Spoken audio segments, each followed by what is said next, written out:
د اشرف غني په اړه تازه خبر وایي سیاست ته د راګرځېدو اراده نه لرم. جزئیات هم دلته وګورئ او چینل سبسکرایب کړئ.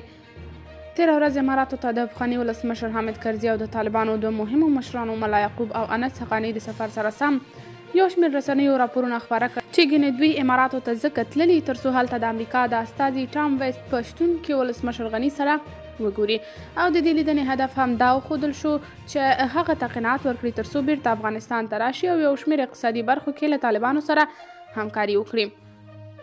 خو تازه خبر دا دی چې اشرف غني سیاست ته د بیا راګرځېدو څخه لاس په سر شوی.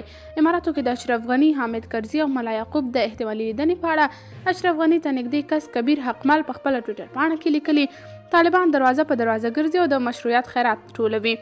موجود تړلي حالت یې سر سخت ملګري هم پر راتلونکي بې باوره کړي. ولسمشر اشرف غني سیاست ته د بیا ګډېدو هیڅ لیوالتیا نه ښیي. د له مهمو ملګرو سره د طالبانو لخوا په مختلفو ډولونو تماسونه کیږي خو د همکارۍ کومه نښه نه ګوري.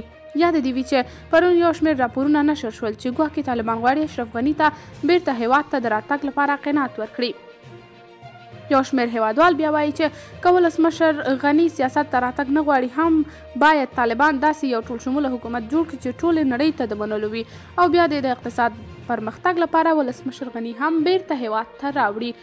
تاسو په دې اړه څه نظر لرئ؟ کمنټ کې شریک، ویډیو لایک او چینل سبسکرایب کړئ.